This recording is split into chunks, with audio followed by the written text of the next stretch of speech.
What's going on, everybody? Eric Lindquist at Stokastic here on the Odd Chopper channel, coming to you with a Friday edition of Lindy's Links, Likes, and Locks. Hit that like button, subscribe button, notification bell goes along with for me on this video, goes along with for you. That way you become apprised whenever great content is going live here at our little neck of the YouTube woods. What are the freaking Celtics doing right now? I mean, sometimes with betting, it is so frustrating because you can get everything right. You can have the analysis correct. You can say LeBron and AD are more than likely going to sit. They can sit. You can then call the starting lineup on Twitter, which is what I did, but there were no props to take advantage of. You can then hammer the 10.5, and you can also end up losing it. They're down at the half to the Lakers. I need the Celtics by 11. That would be very, very useful. Obviously, half unit there for everybody watching the video the night before. Didn't end up double tapping it there in the premium Discord. Might have double tapped it on my own. But either way, friends, we are looking ahead. It is Friday slate, Thursday. Closing line value on the Knicks. Closing line value on Utah. I'm telling you, I can only try to beat the closing lines. That is what I'm here to do. I'm trying to get you here early. That's why we record early, so we can get some money down on some good lines. Yeah. Also, Lindy's Locks update. It's going to be coming back here in some different iterations. We're going to have some prize pick stuff going on for the people there on the Twitter and the TikTok streets. So that's going to be lovely because I'm a Gen Zer now, apparently. But whatever. Anywho, let's continue on this merry way. BetMGM. Let's get in a good frame of mind here as we break down all of these lovely 10 games we have before us here in the NBA streets. Producer Jacob, hi. Get your Celtics, you know what, together. Let's get to the picks. Big control. As we talk about the Clippers and the Detroit Pistons, had to do my animal from the Muppets. I guess I have different Muppet sounds. Kermit the Frog here. Let's look at the Clippers. Paul George, he ended up sitting out last time. Didn't matter. You had just James Harden, Kawhi, and this is a very good Clippers basketball team. Hopefully you've been paying attention because, yeah, they've been the best team in the West. For the last month or so, month and a half, they really figured things out, and they are efficient on the offensive end. They are number one in offensive rating over the last 45 days. Clippers are a real team on the West, and we'll see what happens at the deadline. Again, Terrence Mann, somebody's going to be interested. Somebody's going to dip their toes in that pool. And I think, obviously, keeping that core three and you add somebody to it, especially if you can get another wing, another shooting wing, along with Norman Powell, oh my God, this team is redonkulous. Get Zubats back. You got Mason Plumlee to play backup 10, 15 minutes. It is what it is. Going to be really fun to watch them. But the Detroit Pistons are never really all that fun to watch. You do have Cade Cunningham, who is back for this one, probable entering tonight. So you're getting both of these kind of at straight up full strength, barring an unexpected scratch or something of that nature. Not saying it's like out of the question, but again, I don't want to get in the habit of trying to like force plays just because, like obviously I think 12 is more of an efficient line here. I bet people do bet minus 11 and move it north. There are 10.5s that exist out in the world right now, but I don't want any of them. I get it. Again, the Clippers just talked about how great they are. They're 26-20 against the spread. We like everything about them, but they're 12-11 on the road. Just throwing it out there. They just got done walloping Washington without Paul George. Anyway, if you had to do something here, it's obviously taking the Clippers minus 11, but we're not going to take it. We're going to be smarter. Again, there's 10.5s that actually exist out there now, but that's still not interesting to me. Let's go on our merry way. Next game. How about a team that they've been struggling? It hasn't been pretty, hasn't been enjoyable. If you're a Miami Heat fan taking on Washington, now the matchup is very obviously enjoyable here. And Terry Rozier last time out, well, they figured it out against the Sacramento Kings, and I'm actually betting Sacramento, which I can't believe. But 3 points, 10 assists, 5 boards. That was not what I saw coming down the pipeline for Terry Rozier. Shot the ball terrible, 1 for 8, and yet didn't matter because Sacramento is slide to the left, slide to the right, crisscross. Everybody clap your hand. We're not going to do that. Miami's minus 8 here for a reason. Washington is absolutely dog terrible. Stop myself from swearing. Jordan Poole, questionable. Probably a good thing if he sits for them winning a basketball game. Marvin Bagley, questionable. Landry Shamet. Damn it, Shamet, I love you. If you know that movie, let me down below. That's a deep cut for the people. Kind of has like, and now you go to the right. Can you tell I don't have a play from this game either, and I'm just filling time anyway? It is what it is. We do have props from this one. Washington, you know by now that they bring pace. They bring a lot of pace. They don't bring good basketball. They bring terrible defense. third to last in adjusted defensive rating, second in pace. That usually means pace up, more points for the Miami side at least. That's why you see a 233.5 point total, despite Miami being just, I mean, they've been floundering. First win in their last 8 there last time out against Sacramento. Why am I betting Sacramento today? We'll get to that. But in the meantime, Tyler Hero, over 19.5 points. This is probably going to be the guy long-term, him and Jimmy Butler, that have the most usage here, because if you don't have Tyler Hero shooting, I don't know why you have him out on the floor. Now, he was 4 for 9 last time out. The fewest amount of shot attempts I hope we get from Tyler Hero within this starting unit. Otherwise, I don't know what to think of it. But 14, 8, and 8, obviously the Miami Heat culture basketball, whatever they call it. Like, everybody kind of just, you feed the hot hand. Whoever the hot hand is going to be the guy. But Tyler Hero, shooting guards against Washington. Jordan Poole, if he's out there, that's a plus. Yeah, I'm thinking about it. Over 19.5, just a lean. Again, haven't bet it yet, but it's the best play that I see on the board currently in this one. Let's get to the plays. Phoenix, Atlanta finally found one. Now, Atlanta, you know by now. They also bring the pace, about that pace, no trouble, to the board. You look at them, Atlanta 4th in pace, 102 possessions per 48 minutes, and defensively, they are 4th worst in the NBA. Now, they do add one piece back who defensively at least bolsters their wings a little bit. You know who it is. It's DeAndre Hunter, but he's questionable with this right knee injury management. So don't even know if we end up getting him out there. And you know, Bogdanovich, there are trade rumors to my Minnesota Timberwolves, which is kind of a weird one. I mean, I'll take him. We'll give you a bag of potato chips and some cheese curds, eh? How's that sound? That'd be good. But anyway, you know by now that Atlanta's going to bring pace to the table. But it's not like books don't know that. It's not like it's some unheard of fact. But what is a little bit strange to me are some of these quotes that we've had from Kevin Durant talking to Devin Booker saying, you go get yours, son, I'll get mine. And, well, they kind of both got their own the other night. Looked pretty darn good out there in Brooklyn, for sure. A little bit of that had to feel good if you're Kevin Durant, that's for sure, because that tenure didn't go very well.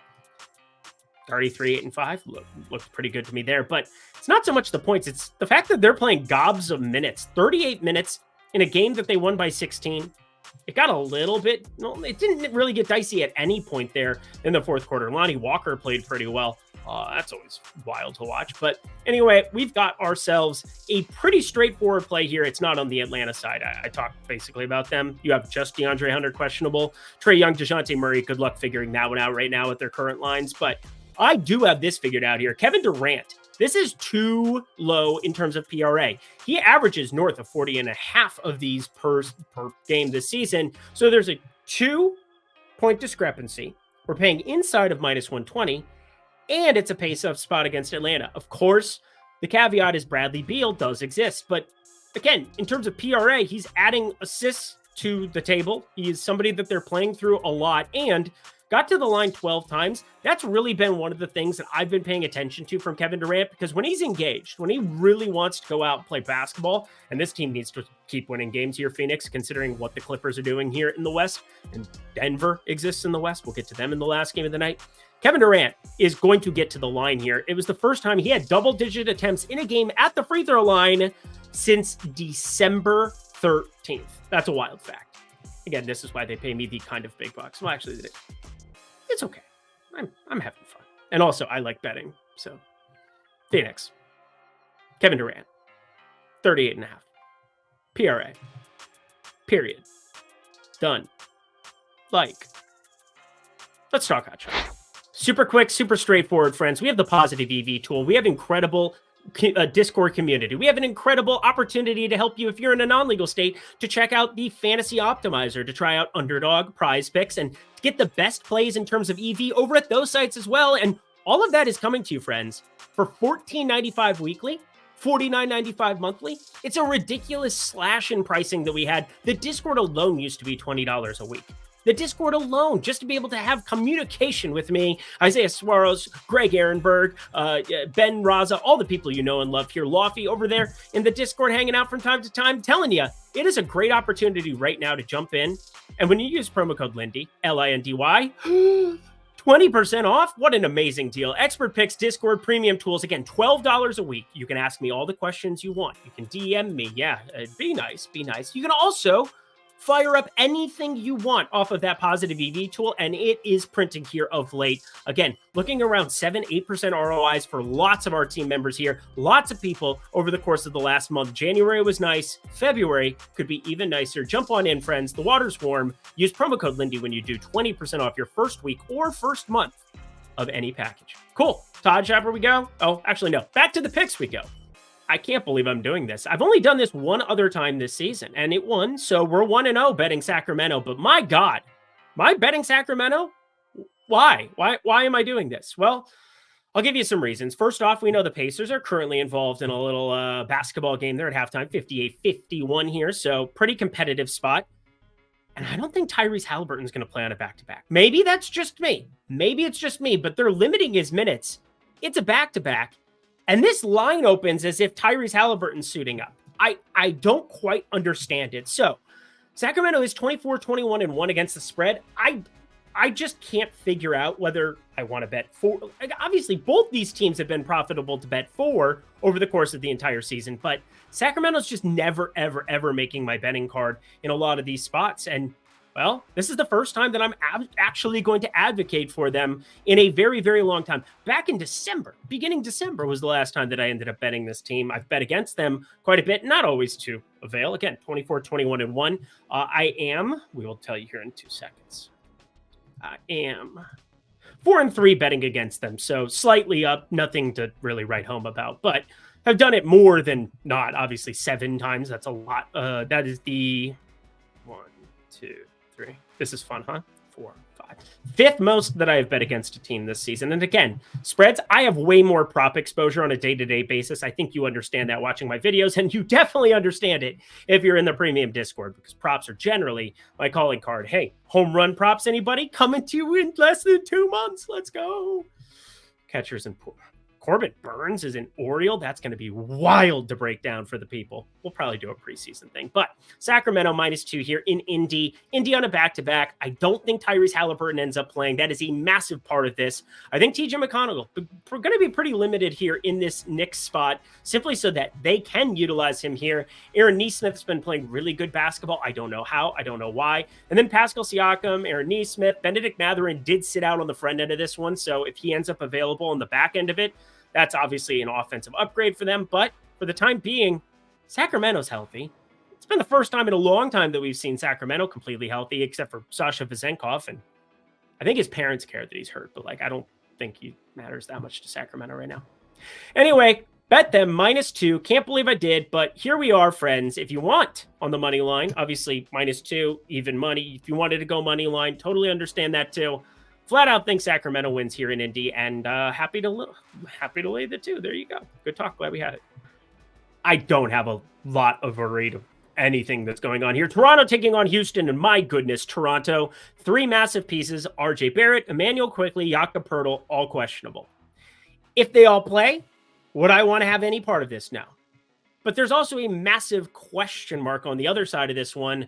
Alperen Sengun questionable with an illness. I haven't seen him on the injury report all year. Legitimately all year. That's the first time I can remember pulling up NBA.com.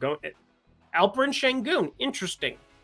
Very interesting. Now, if he ends up sitting, I guess we can talk through what I think that rotation could look like, because, again, part of prop exposure is trying to be early to the market on certain pieces, waiting till closer to lock to take unders on guys, doing things like that that are just smart kid things. I think there's an opportunity because of Toronto on the other side that Boban Marjanovic would end up playing basketball and Jock Landale would play basketball here in the event that it was Jakob Poeltl in.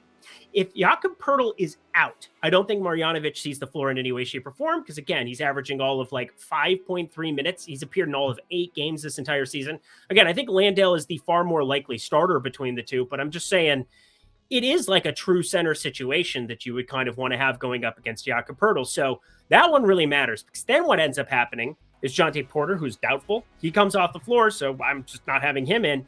It'd be a lot of Thad Young and Chris Boucher, which are kind of your wing guys. And Houston could go to a Jeff Green. They could go to Jabari Smith at the 5. There's a lot of iterations where I think Jabari Smith could end up being a smash in the prop market. So I want to throw that out there right from the get-go. That is a massive piece in the event that Alperen Şengün sits, as well as Fred VanVleet if he can be early to the party on a points prop, but I doubt the books drop that. They've been very conservative on giving us advantageous lines such as that. Try to read the tea leaves. Obviously, we'll all know come shoot around. If Alperen Şengün goes through shoot around, more likely than not he plays. If he doesn't, well, everybody will be hitting the panic button the same way that I'm talking about it now. But in the meantime, Houston -4.5. It's a lean for me. There's three massive pieces. You know how much I love Quickly. You know how important RJ Barrett is to the great, I almost said state, the great country of Canada. Oh, hey, they're up there. They're up north. And then Jakob Poeltl. He really matters in terms of how Houston is going to roll out a 4 or a 5, barring Şengün's status. So similar to what I just talked about with Sacramento, I have 2 bets that I've made on Sacramento all season long. I'm about to bet Golden State for the first time. I'm pretty positive it is the first time. Now I got to double check my sheet again. I bet them one other time, 0-1. Good talk. Glad we had it. But Golden State, friends, -5.5 going into Memphis. And I do not, in any way, shape, or form, understand this line. It is very strange to me. It is a back-to-back for Memphis. Golden State lost in Memphis as 9-point favorites last time out.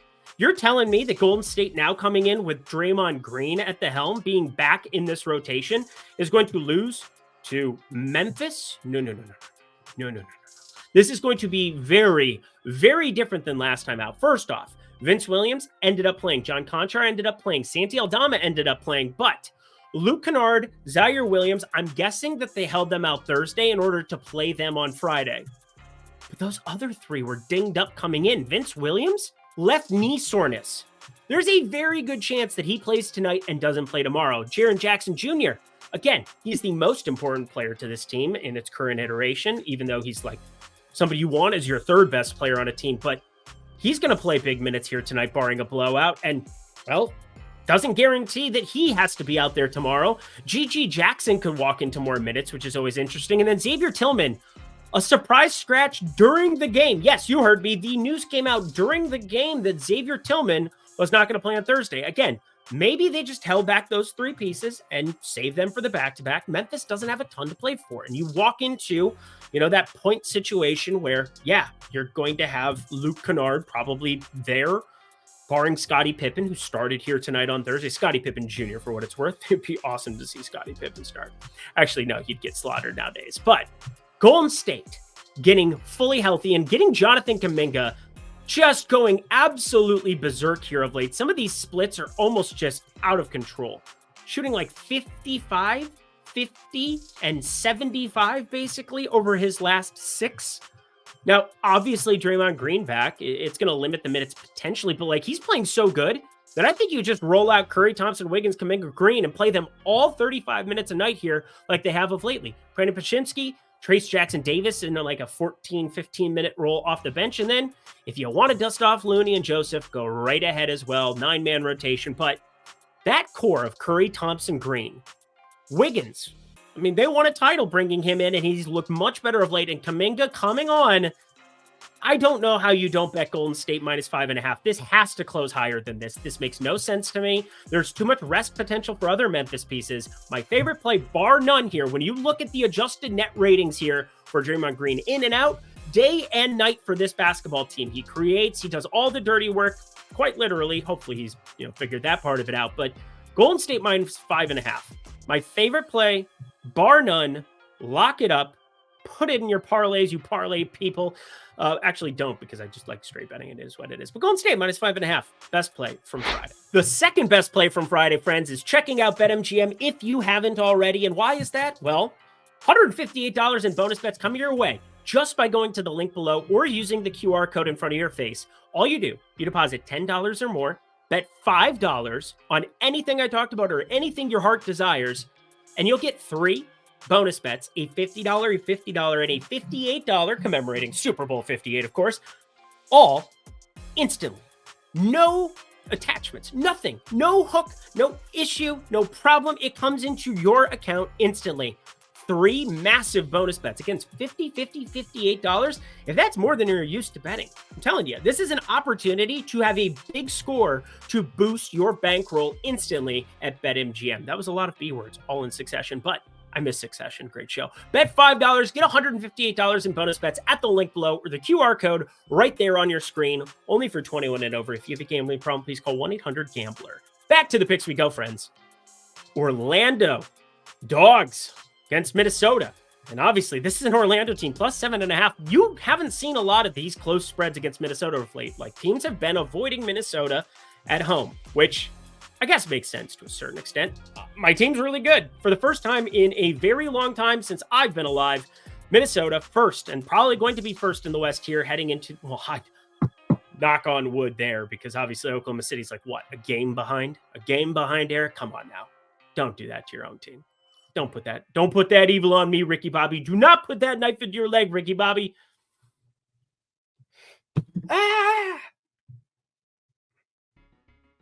Anyway, Minnesota, they're really, really good.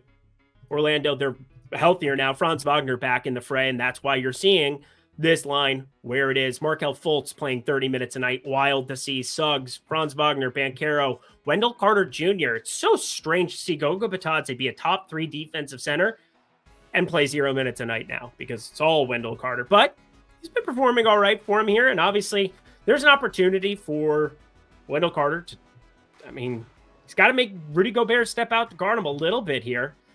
We'll see. Rudy Gobert's been the best defensive player in the NBA, bar none here this season. Best defensive rating by any center here in quite some time. It is really fun to watch. But Orlando's 31-17 against the spread for a damn reason. Do we want to go out of our way to go pick on it?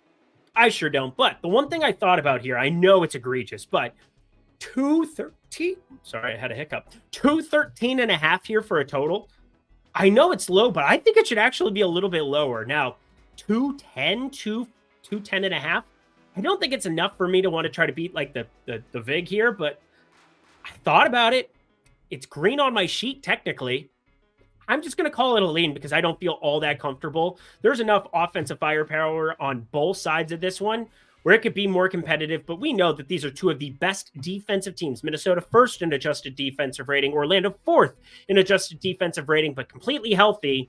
Generally, you get healthy, you get your legs under you, you knock down shots, and I just don't feel all that great about this one. So, passing it by here. Minnesota at home, though.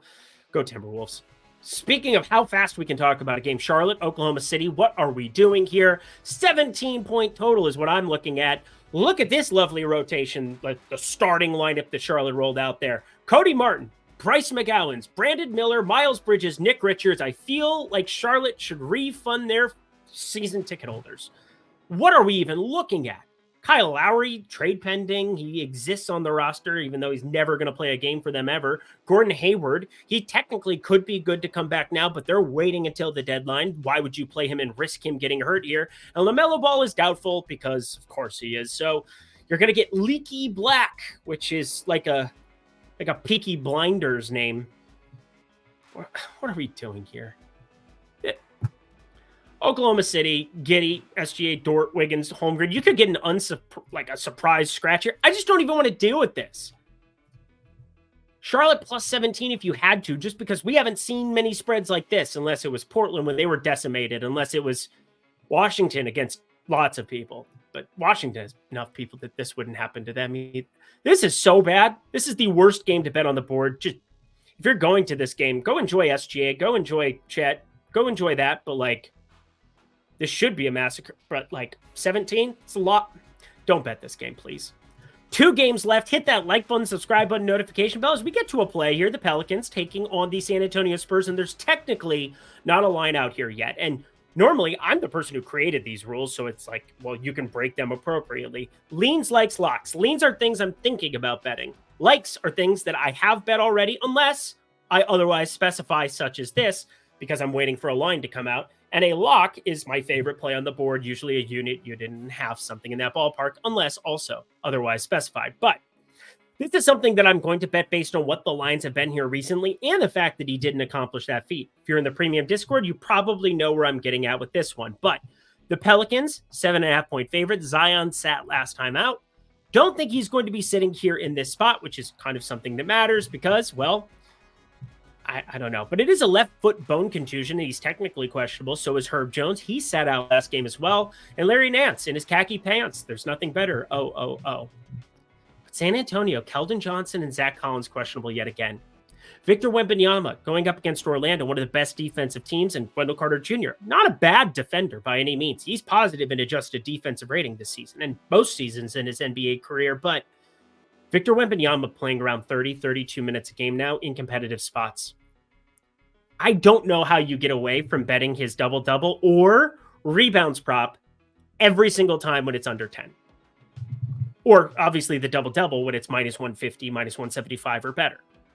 So much so that I generally have been locking these type of plays, but I think in this spot, I'm going to call it a like simply because, again, I haven't bet it yet because the line is not available. So I'm basically taking a shot in the dark. These are generally leans, but I want you to know that this is something that I'm very, very interested in because he's going to be one of the best producers playing 34 minutes a night here in the entire NBA very, very shortly. In fact, with the Joel Embiid injury, rip, you could end up seeing as the most productive player when on a floor in terms of rebound rate, usage, not assist rate, because he's not going to pass that much, and block rate in the entire NBA. So, Wemby, double-double, keep on track with it here. I know he had his first failure of that here in the last couple. We've bet that, two of the last three. So, here we go. Wemby, double-double, welcome back to the card, my friend. And the last game of the night, this line is suspicious. Don't be suspicious. Don't be suspicious. Portland plus 11.5 taking on Denver. Obviously, Denver at elevation. I don't know why I had to sing that. 223.5, pretty low total. And, Portland, shout out to them for winning their Super Bowl, facing Damian Lillard at home for the first time there. Didn't like it. Didn't like it at all. It's $57.50. I'm never going to see again. Whatever. Portland and Denver here. We've got Malcolm Brogdon, Simons, Grant, Walker, Ayton. They've got their normal starting five back in the mix. Tamani Kamara been sent to the shadow realm as he should. He has not been good this year. But Nikola Jokic, he is the question mark here. And yet this line, it's going to move one way or the other with Jokic in. I think it moves more if Jokic is... It's so close because I break this stuff down. I do think it moves to around 13 in the event that Jokic is in, but I think it moves way more the other way where Portland would be around 7.5 here if he is out because Portland fully healthy now. This is at least different. And you still have Jamal Murray who you're not going to play him 38, 40 minutes in these kind of spots. It's still the regular season. You have title aspirations trying to go back to back. And Aaron Gordon looked awesome at the 5. Love that they rolled him out at the 5 the other night, brought Peyton Watson in to play the 4. And they basically said, nope, we're not going to have DeAndre Jordan out there, which is always my favorite path to take, unless they were facing the Clippers. That was just fun to watch that night. But just saying, in this spot here, it's such a hard spot because I think Jokic has to play when you see a double-digit opening number like this. I think that's really what it's telling us. And obviously, he sat out with lower back pain. We're going to find out very quickly and shoot around whether or not this is something we want to have a part of. If he ends up going through shoot around, I'm probably going to fire this up.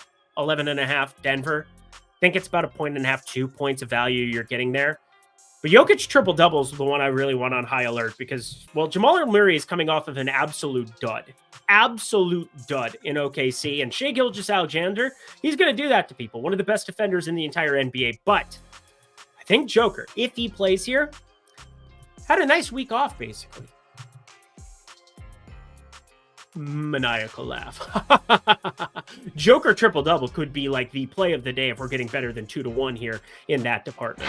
And that does it for another edition of Lindy's Leans, Likes, and Locks. You know what to do. Go to that comment section below. Let me know your favorite plays that exist here on the board from this lovely, lovely Friday slate we have before us. Again, was happy to secure some closing line value. Let's check in on the games here while we're at it. Oh, Celtics are still losing to the Lakers because, of course, they are. The Knicks keeping it pretty competitive here. A really good third quarter by them thus far, 68-63. So we got that. Obviously, the biggie coming down the pipeline. We need Utah to cover 3.5 and 4. For all of the people, that thing went to 6.5. Kept buoying back and forth. Really weird spot there. But again, trying to give you the best information I can every single day. If you appreciated it, smash that like button. Check out BetMGM. Check out OddsShopper. Do something to make more money here. Or come chat with me over on X at Eric Lindquist. You can do that for free. Just doesn't guarantee I respond if you just like flood me, but I will respond almost all the time. Anyway, check out BetMGM 21 and over. If you have a gambling problem, please call 1-800-GAMBLER. Thank you, producer Jacob. Another week in the books. No NFL Lindy's this weekend. No NFL this weekend. What? Gave you the Sunday scaries. Happy weekend, everybody. Until next time, I'm Eric Lindquist. Best of luck in the NBA streets on Friday.